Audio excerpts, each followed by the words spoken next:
आऊज़ु बिल्लाहि मिनश्शैतानिर रजीम बिस्मिल्लाहिर रहमानिर रहीम। Dear students, अस्सलामु अलैकुम। आई होप कि आप सब खैरियत से होंगे इंशाअल्लाह। आज हमारा लेक्चर नंबर 7 है, जिसमें टॉपिक है हमारा law of conservation of angular momentum. सबसे पहले हम इसकी स्टेटमेंट देखेंगे, फिर इसको एक्सप्लेन करेंगे with the help of 1 or 2 examples और लाइक दैट।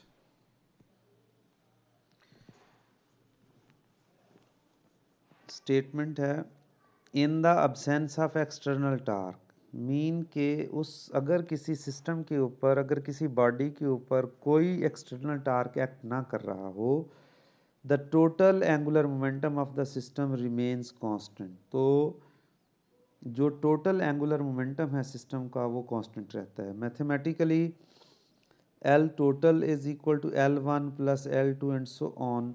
जितने भी उस सिस्टम के अंदर पार्टिकल हैं तमाम का एंगुलर मोमेंटम, और ये हो गया उनका vector sum, is equal to constant. तो दूसरे लफ्ज़ों में इसको कहते हैं L total is equal to constant. इसकी एक्सप्लेनेशन जो है उसको डिस्क्राइब करने के लिए हम डाइवर की एक एग्जांपल लेते हैं, और वो डाइवर की एग्जांपल जो है वो हमें बताएगी कि एंगुलर मोमेंटम किस तरीके से कांस्टेंट रहता है, तो उसका क्या इफ़ेक्ट होता है। Consider a diver standing at the diving board with his arms and legs fully extended. Consider a diver standing at the diving board with its arms and legs fully extended. ये figure में देखिएगा ज़रा, ये diving board है, इसके ऊपर ये driver है जिसकी लेग्स और आर्म्स फुली एक्सटेंडेड है। This the diver pushes off the board with small angular velocity. Pushes off the board यानी बोर्ड से अपने आप को पुश ऑफ कर लेता है with the small angular velocity about the horizontal axis. ये ऐसे क्रॉस लगा के यहाँ पर ये उसका हॉरिजेंटल एक्सिस दिखाया हुआ है, उसके बॉडी के सेंटर ऑफ मास में से पास करता है, और इसके अबाउट रोटेशन बहुत स्मॉल है अभी, ये देखें, ठीक है। Passing through his centre of gravity upon lifting of the moment of inertia I1, यानी जब उसने लिफ्ट ऑफ किया उस डाइविंग बोर्ड से, तो उसका जो मोमेंट ऑफ इनर्शिया इनिशियली था उसका नाम मैंने I1 रख लिया, और उस वक्त डाइवर का मोमेंट ऑफ इनर्शिया लार्ज है अबाउट हिज एक्सिस। लार्ज क्यों है? आपको एक बात समझाई थी कि किसी भी बॉडी का मोमेंट ऑफ इनर्शिया जो है उसके जो पार्टिकल हैं वो पिवट पॉइंट से कितनी दूर हैं उनके ऊपर डिपेंड करता है। तो आप देखें, इसका जो एक्सिस है या पिवट पॉइंट है वो बॉडी का यहाँ पर है, और ये फुली एक्सटेंड होने की वजह से उसके बॉडी पार्ट्स जो हैं वो दूर दूर हैं, इसलिए उसका मोमेंट ऑफ इनर्शिया लार्ज होगा।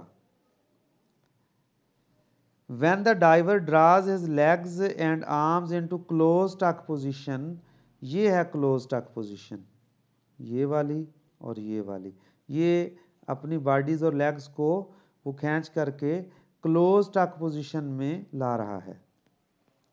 The moment of inertia of the diver attains smaller value I2. Obviously अब ये वैल्यू स्मॉलर हो गई है क्योंकि उसका ये सेंटर ऑफ ग्रेविटी, ये सेंटर ऑफ ग्रेविटी, और फिर जो है वो इसके अबाउट उसके बॉडी पार्ट्स जो हैं वो करीब करीब हो गए हैं, इसलिए इसका मोमेंट ऑफ इनर्शिया जो है वो कम हो जाएगा, इसलिए इसको मोमेंट ऑफ इनर्शिया I2 कहा। Since the angular momentum of the diver must remain constant, क्योंकि यहाँ पे कोई एक्सटर्नल टार्क एक्ट नहीं कर रहा, इसलिए उसका मोमेंट ऑफ इनर्शिया कांस्टेंट रहना चाहिए, ठीक है। यहाँ आप इसको थोड़ा सा और फर्दर एलेबोरेट भी कर लेते हैं। Since the moment of inertia of the must remain constant because there is no external torque acting on the body। ये सेंटेंस का इजाफा भी, ये फ्रेज का इजाफा भी कर सकते हैं कांस्टेंट के बाद, फिर उसके बाद 10 initial angular momentum is equal to final angular momentum, और एंगुलर मोमेंटम का फार्मूला मैंने आपको बताया था क्या होता है, I ओमेगा।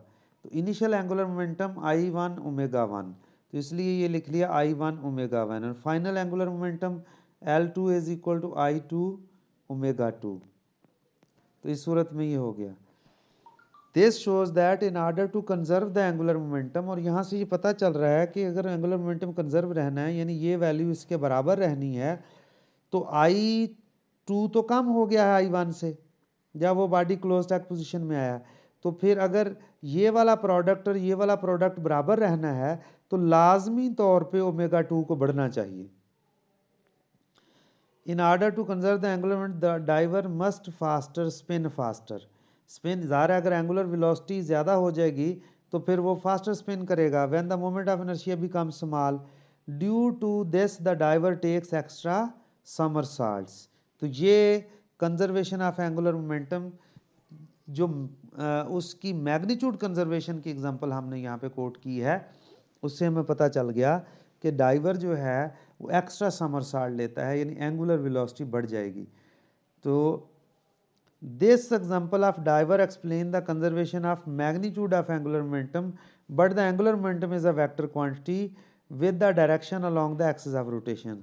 तो जो एंगुलर मोमेंटम है उसकी डायरेक्शन का भी हमें पता चल गया, ये along the axis of rotation होती है। Thus, law of conservation of angular momentum also require that the direction of angular momentum remains fixed। अब इस फैक्ट को बयान करने के लिए हम अर्थ का जो मोशन है, स्पिनिंग मोशन है, उसको डिस्क्राइब करते हैं। The axis of rotation of the body will not change it's orientation.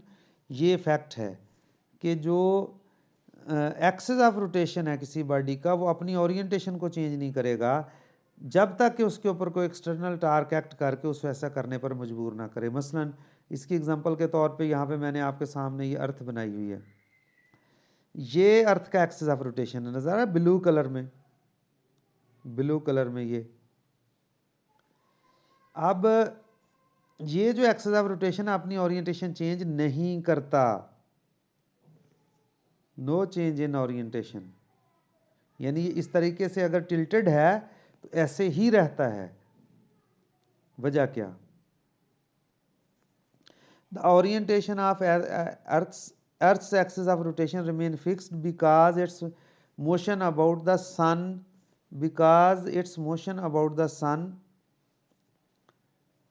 बल्कि during its motion about the sun because there is no sizeable torque. Sizeable torque का मतलब ऐसा टार्क जो उसके मोमेंट ऑफ इनर्शिया को change कर सके, उसको कहेंगे साइजेबल टार्क। वरना फोर्सेस जैसे मर्जी एक्ट करती रहें तो वो साइजेबल नहीं होंगी। जैसे एक छोटी सी एग्जांपल मैं आपको देता हूँ कि एक ऐसे लोहे का बहुत बड़ा ब्लॉक हो, आप इसके ऊपर फोर्स लगा रहे हैं तो ये कहीं नहीं जा रहा, तो इसका मतलब है कि ये फोर्स इसमें किसी तरह का एक्सेलेरेशन काज नहीं कर सकती। क्यों? क्योंकि ये साइजेबल नहीं है। साइजेबल का मतलब होता है कि इतनी हो कि वो उसमें एक्सेलेरेशन काज कर सके, उसको मूव करवा सके, लेकिन यहाँ पर ये साइजेबल नहीं है। तो इसलिए कोई साइजेबल टार्क एक्ट नहीं करता अर्थ के ऊपर जो इसके मोमेंट ऑफ एंगुलर मोमेंटम को चेंज कर दे। और and the only gravitational force due to sun acts on the earth. ठीक है, तो इसलिए इसका जो एक्सिस ऑफ रोटेशन है वो हमेशा अपनी फिक्स डायरेक्शन में रहेगा। ठीक है, तो ये दूसरा इफेक्ट हमने उसकी मैग्नीट्यूड के ऊपर देख लिया अर्थ के मोशन को डिस्क्राइब करके। ठीक है जी, एक तीसरी एग्जांपल भी है, example of ice skater. Ice skater की एग्जांपल है, consider the skater spinning in a final of a programme. The angular speed of the skater is large when his hands and feet are close to the trunk of the body। Trunk body को कहते हैं, ये जो धड़ है जिसको आप कहते हैं, इसको ट्रंक कहते हैं। Ignoring friction between skater and ice, there are no external torque on the skater।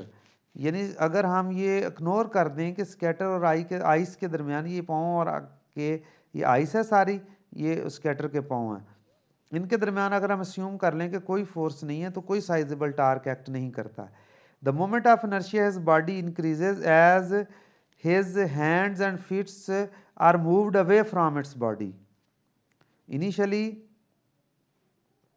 वो अपने बॉडी और जो उसका लेग्स हैं वो एक दूसरे को करीब रखता है, इसका मोमेंट ऑफ इनर्शिया कम होगा, लेकिन यूं ही वो अपनी बॉडी को दूर करेगा, अपनी लेग्स को और अपने हाथों को अपनी बॉडी से दूर करेगा, तो उसके नतीजे में उसका मोमेंट ऑफ इनर्शिया जो है वो इंक्रीज हो जाएगा at the finish off the spin.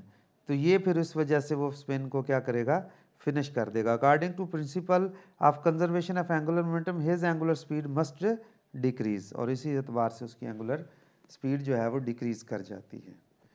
ठीक हो गया स्टूडेंट्स। अब हम इसको समराइज कर लेते हैं। जब सबसे पहले हमने law of conservation of angular momentum को स्टेट किया, फिर उसका मैथमेटिकल फॉर्म लिखी, फिर उसकी एक्सप्लेनेशन करने के लिए डाइवर की एग्जांपल समझी, फिर उसकी डायरेक्शन की ओरिएंटेशन जो है उसकी कंजर्वेशन के लिए, उसके कांस्टेंट रहने के लिए, उसके ना चेंज होने के लिए हमने अर्थ की एग्जांपल कोट की, और फिर लास्ट में जो है वो एक एक्स्ट्रा एग्जांपल भी कोट कर दी, example of an ice skater.